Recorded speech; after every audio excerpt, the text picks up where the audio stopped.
Paz do Senhor, igreja. Amém. Antes de mais nada, eu gostaria de agradecer a vida dos nossos pastores. Mais uma vez, agradecer a confiança. E como já foi orado, como já foi dito, de mim mesma eu não tenho nada a oferecer aos irmãos, à igreja. Mas que Deus possa falar conosco nessa noite, Como nós acabamos de cantar. Fala, Senhor, fala comigo. Eu quero ter comunhão com o meu melhor amigo. Maria, Luiz, é muito bom ver vocês. Família da irmã Fátima, é muito bom ter vocês aqui. Que Deus abençoe. Amém? Eu gostaria de estar compartilhando com vocês a palavra de Deus que está no livro de Isaías, capítulo 58.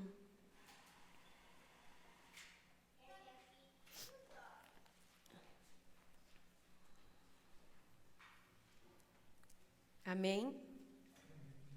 Isaías 58. Na minha Bíblia tem como título o jejum que agrada a Deus. Gritai, pois, a plenos pulmões, não te contenhas. Levanta a tua voz como uma trombeta e faze ver o povo a sua própria transgressão. Mostra à casa de Jacó o seu pecado. Pois ainda assim este povo tenta me encontrar dia e noite. Parecem mesmo pessoas desejosas de conhecer as minhas orientações, como se formassem uma nação que faz o que é direito e que não abandonou os mandamentos de Deus. Solicitam-me decisões justas e demonstram a vontade de que Deus se aproxime deles. E questionam, por que jejuamos regularmente se tu não reparas? Temos mortificado e humilhado sobremaneira as nossas almas, e tu não tomas conhecimento de tudo isso? A razão está em que, no dia mesmo do vosso jejum, correi atrás dos vossos próprios desejos e negócios, assim como também explorai os vossos trabalhadores. Ora, o motivo está em que o vosso jejum sempre termina em discussão e rixa, brigas violentas com socos e outras brutalidades. Não é possível que continueis a jejuar deste modo e ainda espereis que a vossa voz venha a ser ouvida nos altos céus. Porventura foi esse o jejum que idealizei? Apenas um dia separado para que o ser humano pareça contrito, incline a cabeça como um junco no brejo e se deite sobre um pano de saco e cinzas, em sinal de grande lamento? Ora, é isso que chamas de jejum e dia agradável a Deus? Não, nada disso.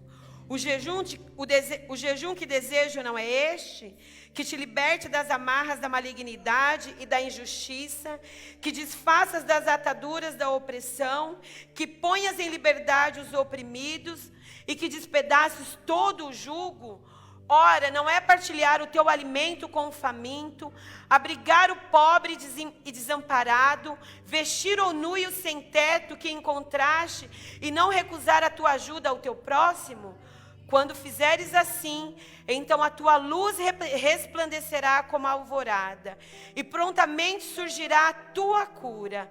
A tua retidão caminhará diante de ti, e a glória de Yahvé guardará a tua retaguarda. Assim clamarás a Deus, e Ele te atenderás. Gritarás por socorro, e o Eterno te responderá: eis-me aqui. Mas isto, se afastares do meio de ti o jugo opressor, a línguas e os gestos acusadores e a falsidade do falar, se com renúncia própria beneficiares o que tem fome e buscares satisfazer os anseios dos aflitos, então naturalmente a tua luz despontará nas trevas e a tua noite será como o meio-dia.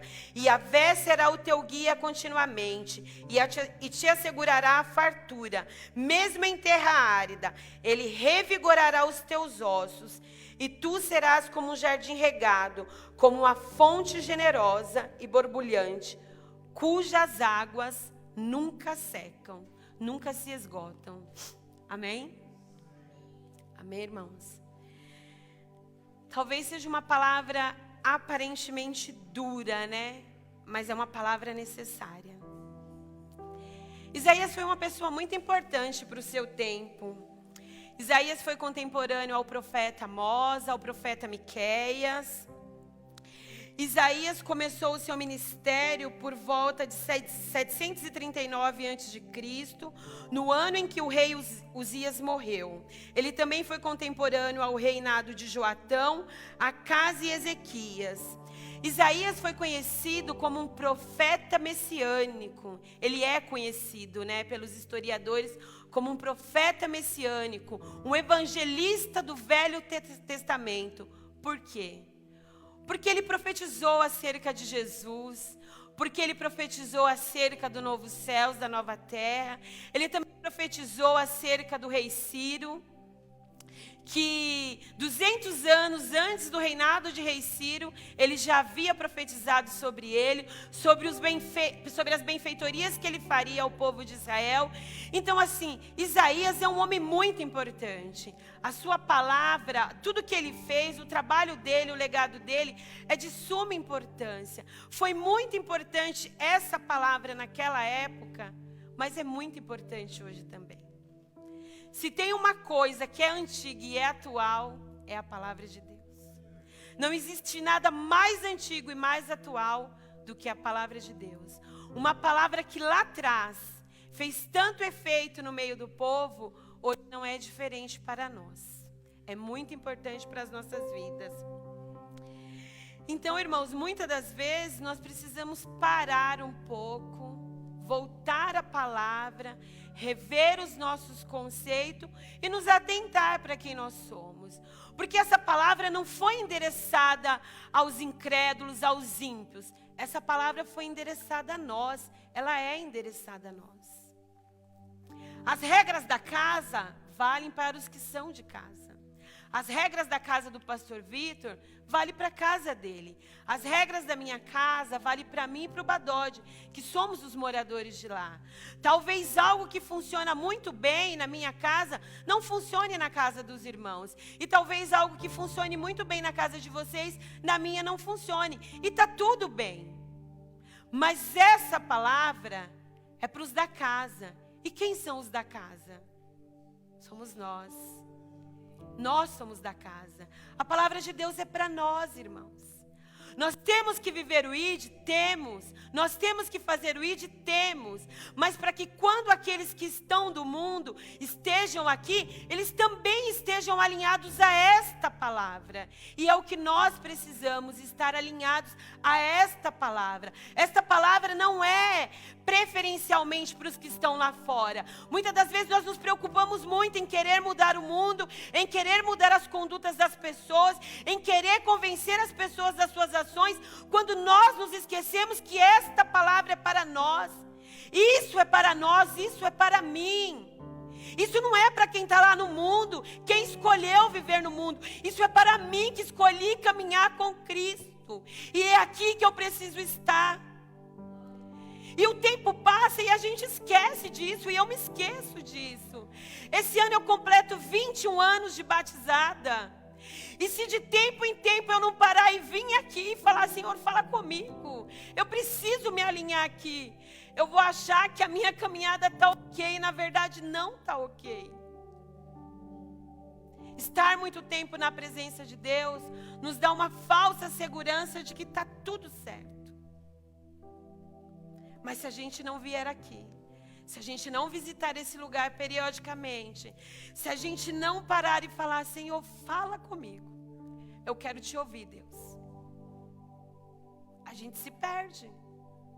Porque essa palavra foram para os que estavam caminhando com Deus, que achavam que estavam caminhando com Deus, mas que estavam perdidos nas suas práticas, nas suas ações, vivendo uma vida errada, vivendo uma vida equivocada, cumprindo rituais religiosos, porque aqui nós estamos falando de jejum. Eram pessoas que jejuavam, que frequentavam cultos, reuniões, que se reuniam, mas que o coração estava longe de Deus. As ações até pareciam ter Deus, mas o coração estava longe. E isso aqui vem batendo forte no meu peito. Porque às vezes a gente está assim, irmãos. A gente acha que a gente está certinho, que está tudo certo, que a gente está na igreja há muito tempo, que a gente vem no culto, que a gente faz isso, que a gente faz aquilo, e que está tudo bem, mas não está tudo bem. Lembrando que o jejum não é um mandamento. Na verdade, eu entendo que o jejum é um pano de fundo de tudo que Deus quer ministrar para nós. Porque lá atrás era uma lei, como guardar o sábado era uma lei, jejum era uma lei. Era uma lei que se fazia anualmente. Tinha todo um ritual a ser feito. O sacerdote entrava no Santos dos Santos, sacrificava um animal, um outro animal vivo, era levado para o deserto, e ali ele pedia perdão pelos seus pecados, pelos pecados da sua família e pelos pecados da sua comunidade. E isso era feito anualmente.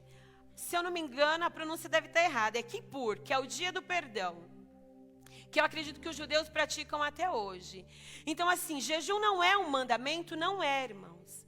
Mas jejum é uma recomendação. Porque, numa certa vez, alguém questionou para Jesus: por que os apóstolos de João Batista jejuam? Por que os fariseus jejuam e os seus discípulos não jejuam? E Jesus disse: porque quando as pessoas estão na festa com o noivo, elas não vão ficar entristecidas. Mas chegará um dia em que o noivo não estará aqui, e que aí sim eles irão jejuar. Esse dia é hoje, irmãos? Esse dia é hoje. Jesus não está mais nessa terra do jeito que ele esteve no período do ministério dele, caminhando com os discípulos. Jesus não está aqui. O Espírito Santo está aqui. Mas Jesus materialmente não está. E chegou esse tempo que o noivo foi. E que nós precisamos jejuar. Jejuar é uma ferramenta poderosa que nós temos para estarmos conectados com Deus, para nos fortalecermos diante da nossa caminhada com Deus. Mas mais do que jejuar, nós precisamos entender por que jejuamos, por que cultuamos, por que oramos, por que nos batizamos, por que nos convertemos. Deus não recrutou um povo alienado, um povo ignorante. Deus recrutou um povo inteligente, um povo que pode ler essa palavra, que pode conversar, que pode discutir, que pode entender o que ele ensina. Porque se não fosse assim, irmãos, Jesus só falava, ó, faz assim, faz assado e está tudo certo. Mas não, ele nos convida a examinar as escrituras, ele nos convida a ler, ele nos convida a meditar, ele nos convida a ter um relacionamento com ele. Mas, irmão, a gente precisa entender o que a gente quer de fato nessa caminhada cristã. Se a gente for ver, por que a gente jejua? Se fosse perguntar hoje para cada um, vai ter um monte de pergunta aqui aleatória, ninguém se preocupe, ninguém precisa responder nada. Mas se hoje a gente fosse fazer uma enquete aqui na igreja e fosse perguntar, por que você veio no culto hoje? Por que você ora? O que mantém a sua relação viva com Deus? Será que todas as vezes que você faz uma ação dessa, você está pensando única e exclusivamente nas suas necessidades? Será que todas as vezes que eu oro só para pedir alguma coisa para Deus? Será que todas as vezes que eu penso em me arrumar, em ir para a igreja, em cultuar, é só porque eu quero alguma coisa de Deus?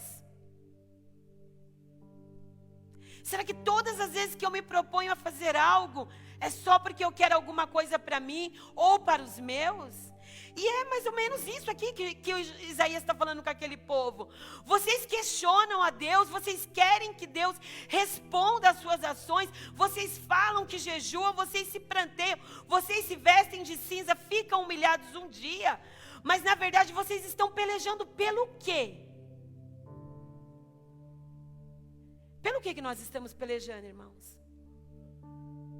Eu tenho 21 anos de caminhada com Cristo, dizendo batizada. Pelo que eu estou pelejando? Será que o que eu estou buscando é só um trabalho? É só uma casa? É só uma vida boa? É só amigos? É só uma igreja para frequentar? Será que é só isso que eu estou pelejando diante de Deus? É muito vazio, né, irmãos? É muito pouco. Quando a gente entende que existe uma eternidade para nós, e a gente só busca as coisas que são daqui, que serão consumidas pelo tempo, a gente entende como a gente é pequeno diante de Deus, como a gente não entendeu nada. Será que Jesus morreu numa cruz para você ter uma casa boa, um carro caro, para você conhecer os Estados Unidos, a Europa, para você ter filhos, para você ter esposa, para você ter amigos? Foi só para isso que Jesus morreu? Cara, será que em nenhum momento das nossas vidas a gente pensa em se alinhar à vontade de Deus e fazer o que é correto? Porque um santo, um justo morreu por mim. Um justo entregou a vida dele para mim, mas não foi para eu ter vida boa, foi para eu ter a eternidade. E o que é a eternidade? Eu não sei o que é a eternidade. Eu nunca estive lá. Mas eu luto só para mim.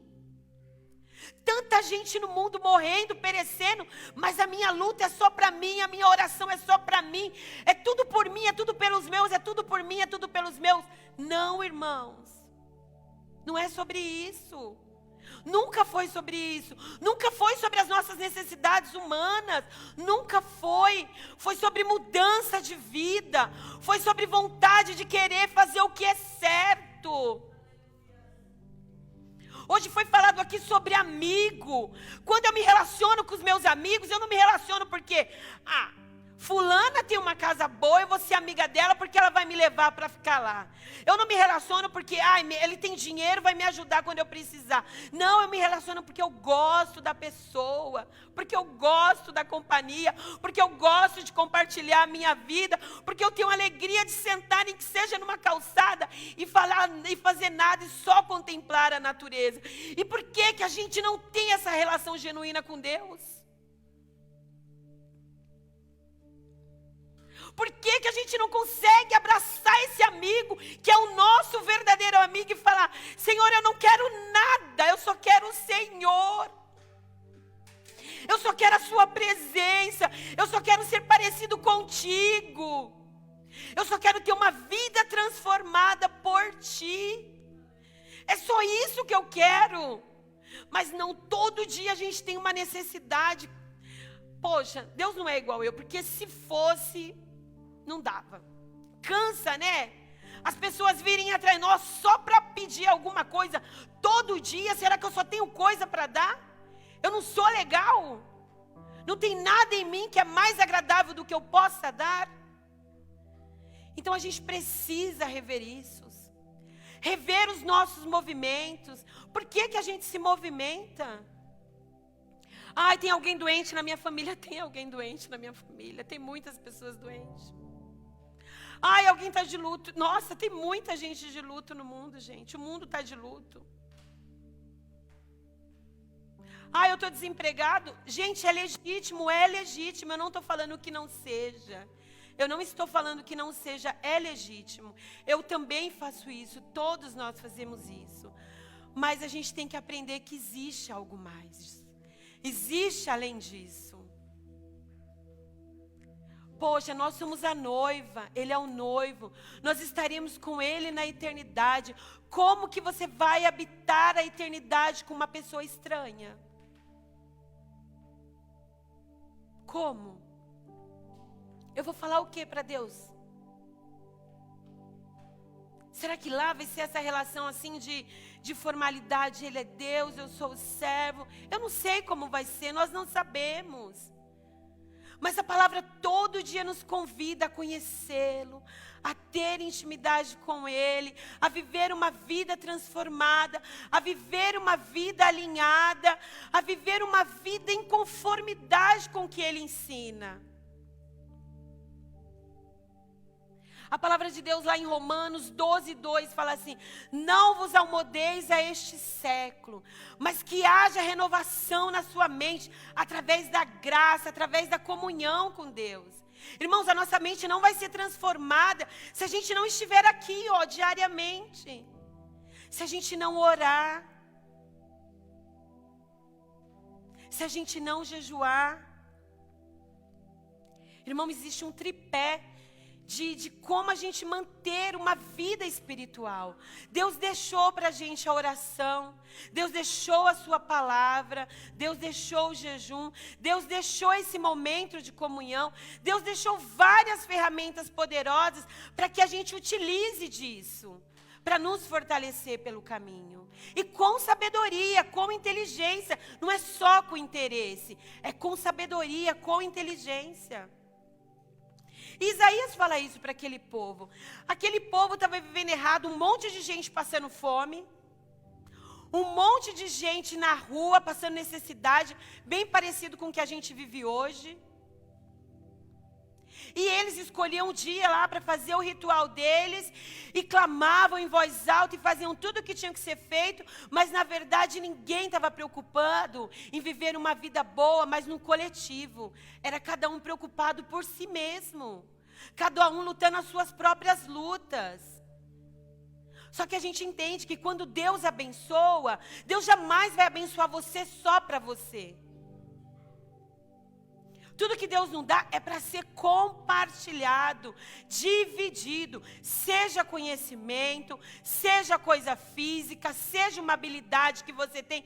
Qualquer coisa que Deus te der de vida. Se existe um lugar que você divide, você soma, é na matemática de Deus. Na nossa vida, quando a gente divide, às vezes você fica sem, né? Uma parte porque você deu uma parte. Mas aqui no reino de Deus, quando você divide, você ganha. Então, tudo que Deus te der de vida, compartilhe, não retenha nada, distribua tudo e distribua com amor, com alegria. E é isso que a palavra de Deus aqui nos ensina. É que eu vou falando tão antes da hora minhas coisas. Aleluias. Então, irmãos, e aqui o que acontece? Deus não está chamando um povo para viver uma vida de sacrifício. Não é isso. Às vezes você pode pensar assim, Sandra, mas eu não jejuo por causa disso e daquilo e está tudo bem. E como foi dito, irmão, o jejum é só um pano de fundo. Tem algo maior do que isso. Se você pode jejuar, amém, jejue. Quantas vezes? Não sei. Isso é um particular seu com Deus. Mas mais importante do que jejuar, irmãos, é obedecer. Mais importante do que sacrificar é obedecer. Porque Deus nos convida a fazer todas essas coisas quando no intuito, o objetivo central, o que é? Obediência à sua palavra. Deus quer que nós estejamos aqui aos domingos? Claro que Ele quer. Deus quer que nós estejamos aqui no culto de oração? Claro que Ele quer. Deus quer que nós estejamos aqui às quartas-feiras? Com certeza, não tenha dúvida disso.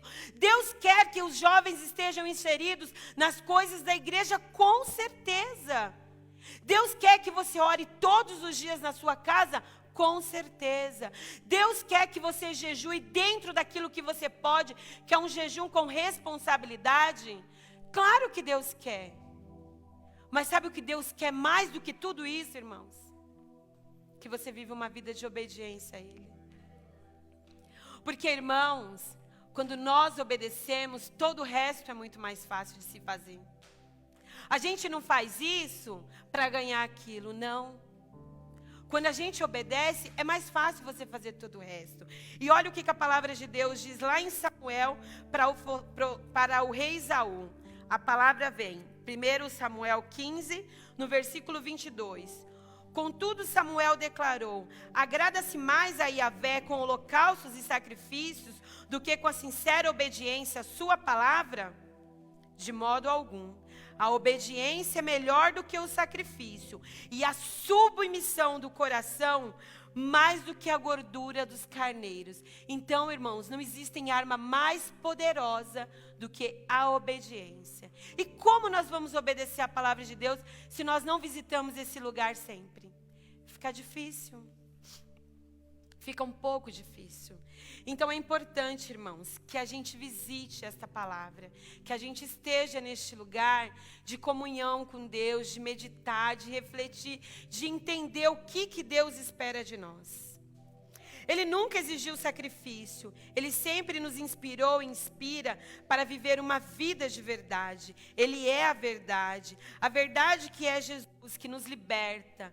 Lá em João 8:32 também diz Conhecereis a verdade e a verdade vos libertará. Jesus é essa verdade. Jesus é esse caminho. Ele nos leva a esse caminho de obediência. Ele nos leva a esse caminho de libertação, de liberdade. Irmão, quando a palavra fala, você é livre, nós somos livres. Nós somos livres do quê? Nós somos livres para sair no mundo e pintar o sete? Nós somos livres do pecado. Nós somos livres do poder do inimigo. O inimigo não tem poder sobre nós. O pecado não tem poder sobre nós. É difícil viver uma vida 100% santa? É difícil, mas a gente consegue se a gente se esforçar. Tem que haver em nós esse interesse de pelo menos tentar viver o que é certo. Mas para isso, a gente precisa ter comunhão com Deus. A gente precisa estar firmado na palavra de Deus. E eu quero compartilhar aqui com os irmãos alguns pontos importantes sobre o jejum. Jejuar faz parte das disciplinas espirituais. Jejuar é mais do que abster-se de comida durante um dia ou mais dia. É se separar em um período de comunhão, oração com Deus. É mortificar a carne, reforçando a nossa dependência por Deus. É afligir a própria alma e pedir perdão pelos erros cometidos. Jejum tem que estar acompanhado com a mudança de vida, transformação das nossas mentes e atitudes. Do contrário, vai ser só mais um ritual vazio, como todos os outros, né, irmãos? Não adianta eu orar, não adianta eu cantar, não adianta eu vir aqui achar que eu estou compartilhando algumas coisas com irmãos, se na verdade não houver mudança na minha vida, não houver mudança no meu caráter. Não adianta, irmãos. Não adianta. Deus não precisa de mim para vir aqui e compartilhar uma palavra com vocês. Deus não precisa. Ele é absoluto. Ele é pleno em tudo. Se Ele não chamar eu, chama os pastores. Se não chamar os pastores, chamará outra pessoa. Alguma forma, Ele vai usar para entregar para os seus o que Ele tem que entregar. Mas então, irmãos, a gente não pode se valer disso. A gente não pode se valer de uma carteirinha de cristão. A gente não pode se valer de uma vida de tantos anos da igreja. Eu não posso me valer porque faz 21 anos que eu sou batizada. Então, olha, eu estou maravilhosa. Não, eu não posso me valer disso. Eu não posso me valer disso. Paulo já disse para Pedro, você critica os gentios, você fala mal deles, mas quando você está com eles, você faz igualzinho eles. E como você quer convencer eles de fazer o que nós fazemos? Não dá, irmãos. Não dá. Não é assim que as coisas funcionam. Se eu estou lá fora e vivo igualzinho todo mundo, quando que eu vou convencer alguém que existe um Jesus que salva, que liberta, que muda a vida, que muda a história, que muda caráter? Nunca. Nunca.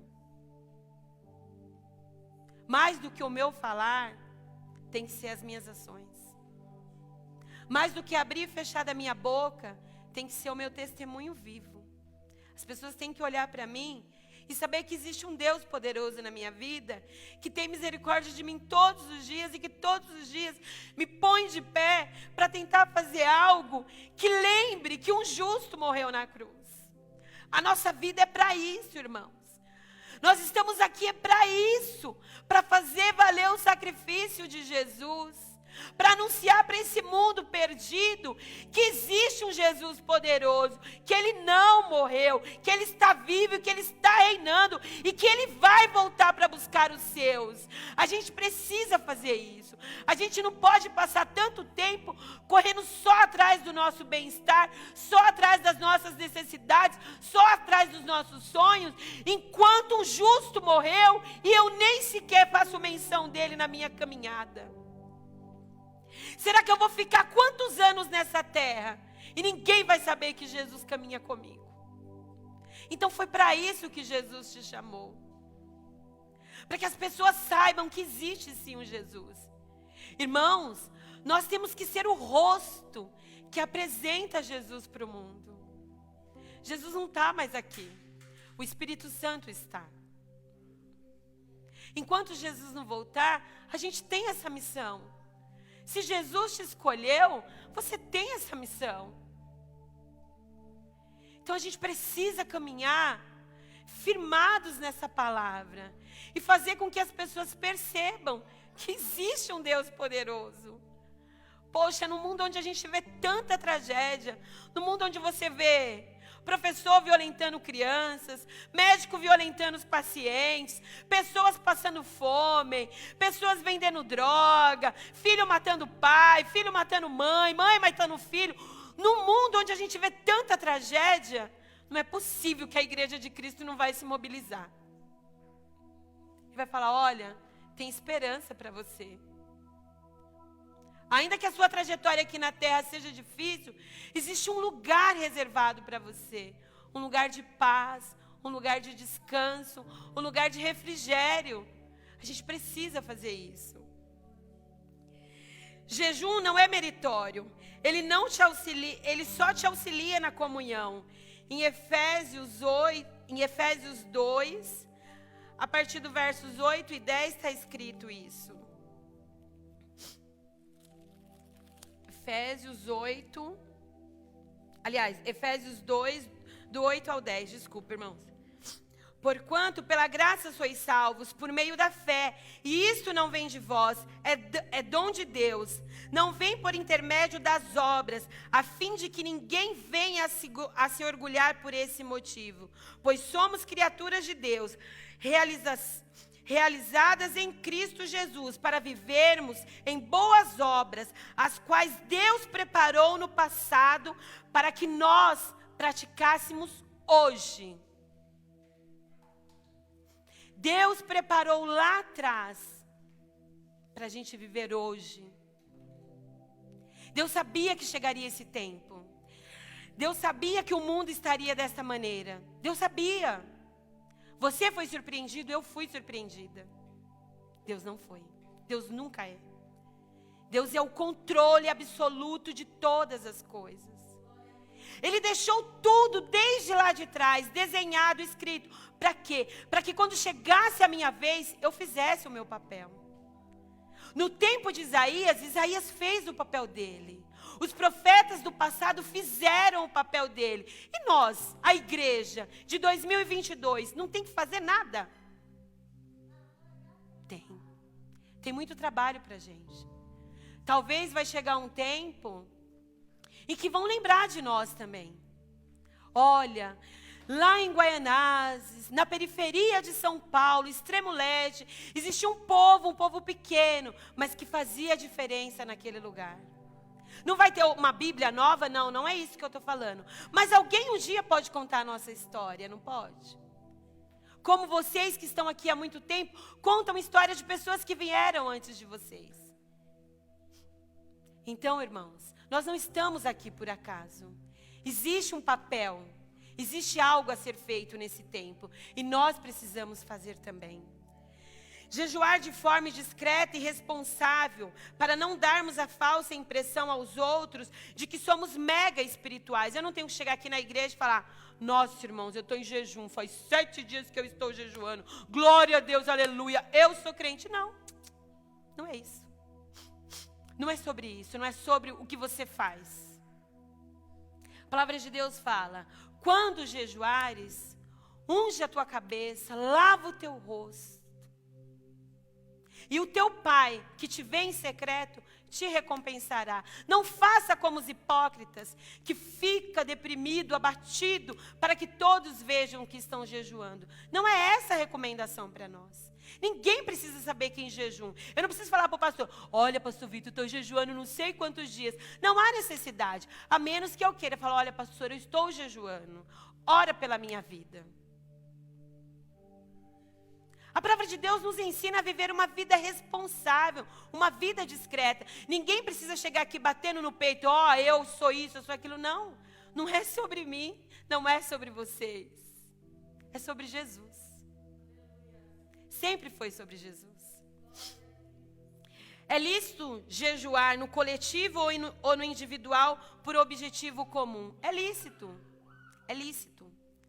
A gente vê aqui na palavra de Deus, no tempo de Esther, quando veio aquele decreto que matariam todos os hebreus, Esther foi ter com o rei, pediu que o rei revisse lá o decreto, e até que o rei desse a resposta, o que ela fez? Ela foi lá, convocou todo o povo para jejuar, para orar, para quê? Para que Deus tivesse misericórdia do povo. Quando ela voltou com o rei, a decisão do rei foi favorável ao povo de Deus. Então é lícito a gente jejuar em grupo? É lícito. Poxa, a igreja está passando por alguma dificuldade, o Brasil está passando por alguma dificuldade, a família de alguém está passando por alguma dificuldade. Vamos jejuar em prol disso? Vamos! Não tem problema nenhum, não é errado. Mas o que a gente tem que sempre lembrar, irmãos, que o principal objetivo do jejum qual que é? Ter comunhão com Deus, é ouvir a voz de Deus, é estar alinhado à palavra de Deus, é fazer o que é correto para Deus, porque senão a gente vai pegar mais essa ferramenta a nosso bel favor, né? Ah, vou jejuar porque eu preciso arrumar um emprego novo. Ah, vou jejuar porque eu vou passar por um tratamento. Ah, vou jejuar porque minha mãe está doente. Ah, vou jejuar por causa disso. Irmãos, pode, mas não use isso só para isso. Use para ter comunhão com o seu Criador. Use para ouvi-lo. Use para entendê-lo, o que Ele quer para a sua vida e o que Ele tem para a sua vida. Use para isso também. Antes de qualquer coisa, use para isto. Use para isto. Lá em Zacarias 7:5, tem uma palavra também que é bem forte. Que Deus usa a vida do profeta, usa a vida de Zacarias para falar sobre isso. Será que eu não marquei isso? Deixa eu achar aqui. Zacarias 7, eu vou ler do 3 em diante. Com a seguinte indagação ao sacerdote do templo do Senhor Todo-Poderoso e aos profetas: devemos lamentar, chorar e jejuar durante todo o 5º mês do ano, lembrando o mês em que o templo foi destruído, como temos feito há décadas? Então a palavra de Yahvé dos exércitos veio a mim dizendo: questiona a todo o povo desta maneira e aos sacerdotes: quando jejuaste, pranteaste no 5º e no 7º mês, durante esses 70 anos, foi de fato por mim que jejuastes? Já pensou, irmãos? Se hoje viesse uma palavra para toda a igreja, não é para casa de refúgio, não, é para toda a igreja do mundo. A partir de agora, Deus não vai fazer mais nada por ninguém, mais nada, nada. Agora cada um vai viver, vai trabalhar, vai estudar, vai fazer o que tem que ser feito, mas assim, Deus não vai fazer mais nada. Será que quantos de nós permaneceríamos firmes no caminho? Será? Não sei, irmãos, de verdade, não sei. Se a nossa fé está tão fundamentada assim nas coisas de Deus. Então essa palavra hoje nos convida a pensar nisso. Se tudo que eu faço, se tudo que eu digo que faço, é porque eu quero algo de Deus, ou é porque eu quero Deus? Eu quero algo de Deus, ou eu quero Deus? Eu quero algo de Deus, ou eu quero Deus? É importante a gente pensar isso, irmãos. É importante. É muito importante. É necessário. Eu acho que a igreja precisa pensar isso como um todo. A gente precisa sempre estar pensando nisso. Eu quero só as coisas que serão me dadas nesta vida, ou de fato eu quero Deus, eu quero a eternidade, eu quero estar com Ele, eu quero honrar Ele, porque eu entendo que é o melhor a ser feito. Ele é um bom pai. Assim, cada um tem um exemplo de pai, de mãe ou de alguém que cuidou, não é verdade? Eu tenho o exemplo da minha mãe na minha vida, que para mim é muito maravilhoso. Uma mulher sozinha, que criou 3 filhos, faxineira, tarará. Cometeu vários erros? Sem dúvida. Hoje eu tenho 45 anos e eu sou tranquila em dizer isso. Todos nós cometemos erros. Mas, cara, minha mãe é a melhor mãe que eu podia ter nessa vida. Se não fosse a minha mãe, hoje eu não estaria aqui. Se não fosse a minha mãe, eu não teria estudado. Se não fosse a minha mãe, eu não seria nada. E tudo que eu faço hoje é, de alguma forma, tentar retribuir o que ela fez por mim, o que ela faz. Eu sei que eu nunca, jamais pagarei o que a minha mãe fez por mim. Agora, leva isso para Deus. Leva isso para Deus. Se você tem uma mãe que foi muito boa para você, um pai, ou alguém que cuidou de você, não importa se te gerou ou se não te gerou, mas cuidou de você. Se você tem uma família, se você é feliz, quem te deu tudo isso foi Deus. E como você se preocupa em retribuir tudo isso a Deus? Como? Desobedecendo a palavra, se escondendo atrás de um título de cristão, mas não faz nada que a palavra de Deus te ensina. Poxa, que triste, né? A mãe da gente fala, olha, faz isso porque vai ser melhor para você. Aí você vai e não faz, o pai e a mãe ficam tão chateados. Aquilo dói no peito, porque ele sabe que aquele caminho que você tomou não era o melhor para a sua vida. Mas, poxa, Deus, Ele deixou aqui o caminho para nós. Ele mandou o Filho dele, não precisa você fazer mais nada. Os seus pecados foram limpos, as suas vestes foram lavadas. Você foi transformado. Eu te tirei da lama, eu te tirei do pó da cinza. Você é um novo ser. Só precisa caminhar comigo. E é difícil, é muito difícil. Então a gente precisa rever isso sempre, para a nossa vida não entrar no automático. Nada com a gente pode entrar no automático. Os irmãos sabem que eu trabalho na área da saúde. Irmãos, quando a gente está muito seguro naquilo que a gente faz e faz sempre, você comete erros. Já aconteceu comigo. Eu cometi um erro com meus pacientes. Alguns anos atrás, eu estava muito segura daquilo que eu estava fazendo. Eu fui lá instalar uma medicação num paciente, e aí eu simplesmente troquei a medicação de um para o outro. Mas por quê? Porque eu não sabia? Eu sabia. Só que eu estava muito segura do que eu estava fazendo. Eu estava muito tranquila no lugar que eu estava ocupando. E aí, isso serviu para quê?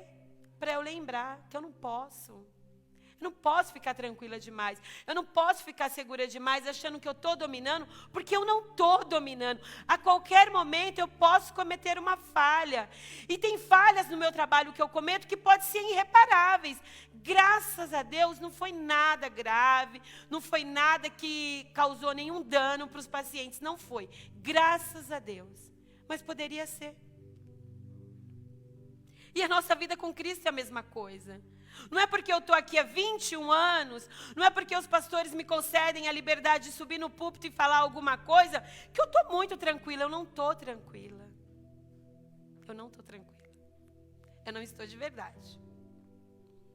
Se eu não estiver firme aqui, firme com Deus, pedindo perdão todos os dias para Deus e falando, Senhor, me ajuda porque eu quero ser parecida contigo.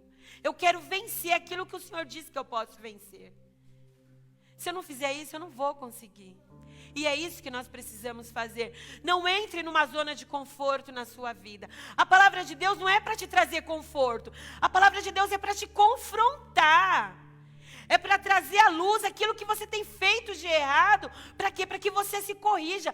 É uma oportunidade de acertar. É uma oportunidade de rever o caminho e de tentar mudar. É uma oportunidade. É para isso que a palavra de Deus existe. Traz consolo? Claro que traz. Traz renovo todo dia. Mas é para te confrontar também. Não é só para você achar que está tudo bem. Tem palavras maravilhosas, a palavra de Deus é toda maravilhosa, mas assim, é muito maravilhoso quando a gente ouve falar, você é a nação eleita, vocês são embaixadores. Poxa, o que uma embaixada tem que fazer? É só ganhar o título de embaixada? Não tem responsabilidade, compromisso nenhum com a nação que ela representa? Poxa, se nós somos embaixadores de Cristo, nós somos representantes do reino de Deus, a gente não tem responsabilidade nenhuma com o reino de Deus, é só o título, é só mérito. Não, não é assim. A nossa vida é uma vida de constante transformação. Essa obra ainda não acabou. A gente não fala que Ele conclua a boa obra que Ele começou na minha vida. Então que de fato Ele conclua essa boa obra que Ele começou na nossa vida. Amém, irmãos? Então que a gente falou que o jejum é principalmente para a gente se manter na presença de Deus. Então aqui, irmãos, tanto o jejum como qualquer outro ritual religioso, sem o verdadeiro arrependimento, não faz sentido nenhum. Em Mateus 3, do 1... Mateus 3, do 1 ao 3. Naqueles dias surgiu João Batista pregando no deserto da Judéia e dizia: arrependei-vos, porque o reino do céu está próximo. E este é aquele que foi anunciado pelo profeta Isaías. Voz do que clama no deserto: preparai o caminho do Senhor, endireitai as suas veredas. Pulando para o 11. Eu, em verdade, vos batizo com água para o arrependimento, mas depois de mim vem alguém mais poderoso do que eu, tanto que não sou digno de nem lavar as suas sandálias. Ele vos batizará com o Espírito Santo e com fogo. Ele traz a pá em sua mão e separará o trigo da palha. Recolherá no celeiro o seu trigo e queimará a pá no fogo que jamais se apaga. Então haverá essa separação. Haverá essa separação. Então o Senhor nos convida a viver esse arrependimento. Então, irmãos, o que a palavra de Deus deixa aqui para nós hoje é que assim, que mais que rituais, mais do que qualquer coisa, pega o papel para mim. A gente precisa de uma vida. Desculpa, irmão. A gente precisa de uma vida de transformação constante. A gente precisa todo dia estar na presença de Deus, tentando nos alinhar à vontade de Deus, tentando viver aquilo que de fato Deus tem para nós. E assim, irmãos, pode parecer até uma palavra dura, mas não é uma palavra dura. É uma palavra que o Senhor nos dá para que de fato a gente reveja os nossos conceitos, os nossos valores. Eu entendo isso, eu recebo isso como uma oportunidade de melhorar. De melhorar enquanto servo de Deus, enquanto amigo de Jesus. Melhorar enquanto serva dessa casa, melhorar enquanto amiga, enquanto filha, enquanto irmã, enquanto esposa, melhorar enquanto ser humano. A palavra de Deus é para isso, para que a gente melhore e para que a gente melhore sempre. Porque, irmãos, quando a gente medita na palavra de Deus, a gente vê que o povo de Deus oscila sempre. Oscila sempre. E nós não somos diferentes. Nós não somos melhores que eles. Se aqueles que caminharam com o próprio Jesus oscilaram na fé, vacilaram na fé, por que nós seríamos diferentes? Nós não somos diferentes. Então, de tempo em tempos, Deus vem até nós e olha, vamos tentar alinhar isso aqui, vamos tentar melhorar isso aqui. Dá para melhorar, eu sei que dá para melhorar. Vocês são capazes de fazer isso. Então, a gente não tem que trazer isso para o nosso coração como uma coisa negativa, não. A palavra de Deus nunca é uma coisa negativa. A palavra de Deus é sempre uma oportunidade da gente parar e olhar para dentro de nós e entender que a gente pode melhorar. E não por nós mesmos, mas pelo poder que existe nessa palavra. Pelo poder que existe no amor de Deus, pelo poder que existe na misericórdia de Deus, pelo poder que existe na pessoa de Jesus Cristo. Irmãos, eu não quero terminar essa palavra desse jeito, eu quero terminar essa palavra com uma palavra de esperança, que é o que nos move de verdade. A esperança de que existe um lugar separado para vocês. Existe um lugar separado para mim. Existe alguém que sonha com você desde a formação do mundo. Existe alguém que projetou o seu nascimento, a sua existência, marcou esse dia para que você estivesse aqui desde a antiguidade. Existe alguém que não abre mão de você por nada. E já preparou tudo para você. Isaías profetizou sobre isso. É incrível a gente meditar na palavra de Deus e ver que uma pessoa que viveu 700 e poucos anos antes de Cristo, ele profetiza acerca de Cristo. E ele profetiza acerca de algo que ainda não aconteceu, mas que nós esperamos que aconteça muito em breve, que é o novo céus e a nova terra, que é a nossa pátria. Porque nós somos peregrinos nessa terra. A gente precisa lembrar disso todos os dias. Nós somos peregrinos. Nós estamos em terras estranhas, com um governo estranho. Esse não é o nosso reinado. Esse não é o reinado do nosso Deus. Nós estamos aqui, irmãos, não sei mais por quanto tempo, mas em breve nós iremos para um lugar melhor. E eu quero que vocês sonhem com isso, porque eu tenho sonhado muito com isso, e que vocês desejem isso. E aqui em Isaías 65, a partir do verso 17, diz assim: um novo céu e uma nova terra.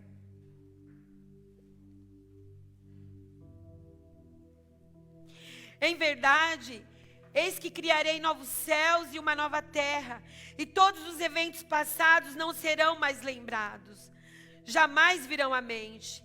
Alegrai-vos, portanto, e regozijai-vos para todo sempre com aquilo que estou prestes a criar. Eis que criarei uma nova Jerusalém, e esta somente para o júbilo e para a felicidade do seu povo. Por Jerusalém me regozijarei, e em meu povo terei todo prazer. Na cidade de Jerusalém não se tornará a ouvir choro nem lamentação.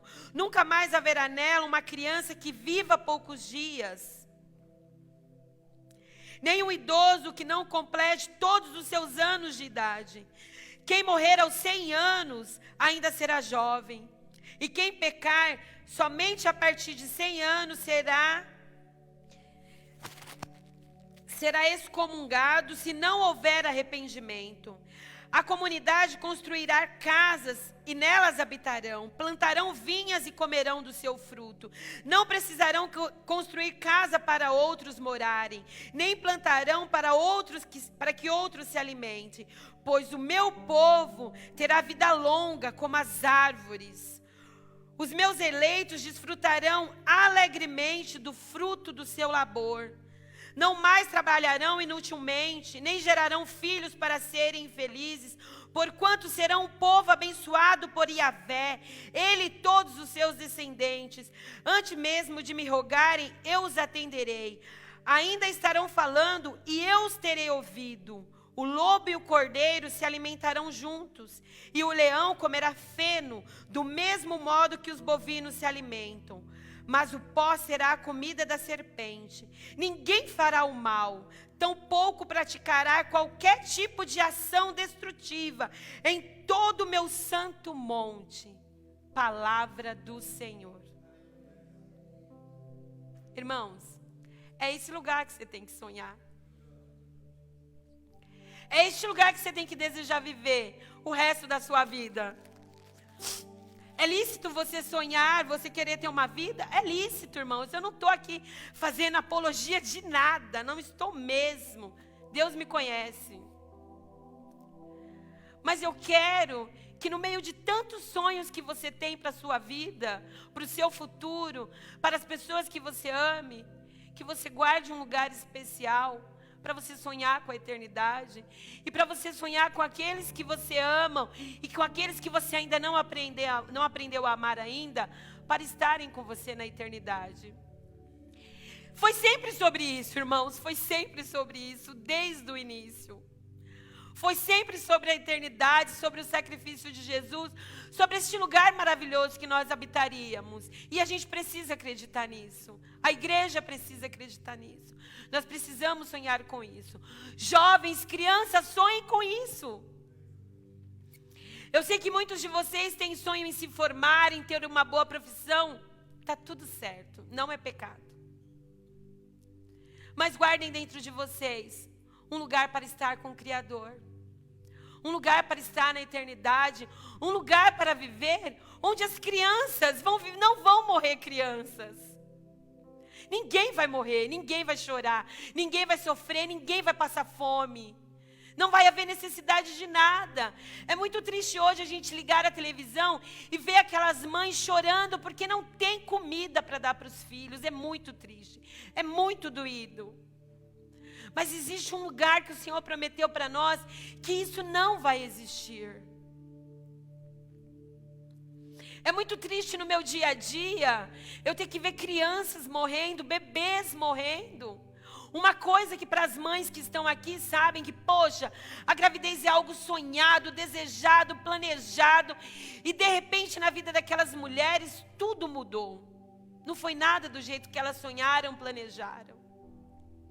Os filhos amados partiram antes de sair do hospital. É muito triste. Esses dias eu comentei com o Badode. Para mim não tem a coisa mais doída do que eu falar para uma mãe: você quer segurar seu filho morto no colo? Para mim isso é péssimo. Porque às vezes por causa da condição do bebê, da gravidade do bebê, você nunca pode dar o bebê para a mãe segurar. Mas no dia que a criança morre, você fala: quer segurar seu filho? Poxa, que doído isso, né? Que doído isso. Mas irmãos, na eternidade não vai ter isso. Nesse novo céu, nessa nova terra, não vai ter isso. Não vai ter isso. Então, tudo que hoje é dor para você, tudo que hoje é sofrimento, é frustração e é decepção, não vai ter mais. E você nem vai se lembrar. Eu não vou me lembrar dessas experiências tristes que às vezes eu vivo. Eu não vou me lembrar. A gente não vai se lembrar deste sofrimento. Nós não iremos nos lembrar das nossas perdas, de nada, nós não vamos nos lembrar. Nós viveremos em perfeita harmonia com o Criador, porque foi para isso que Ele nos chamou. O plano sempre foi esse, viver em perfeita harmonia com Ele. Mas nós, como somos incríveis seres humanos, a gente sempre arruma um jeito de atrapalhar o negócio. Mas Deus é maravilhoso. E hoje Ele fala para você: não desiste, continua firme, continua acreditando, continua batalhando, continua lutando, continua fazendo o seu papel, que essa hora vai chegar para mim, vai chegar para você, eu acredito nisso. E é isso que eu queria compartilhar com os irmãos hoje, que Deus possa abençoar, que aquilo que eu não consegui expressar para vocês, que o Espírito Santo coloque no coração de vocês, que Ele confirme essa palavra na vida de vocês e que Ele dê força para vocês continuar nessa caminhada, amém? Eu agradeço a oportunidade mais uma vez, em nome de Jesus, e que as nossas palmas louvem ao Senhor.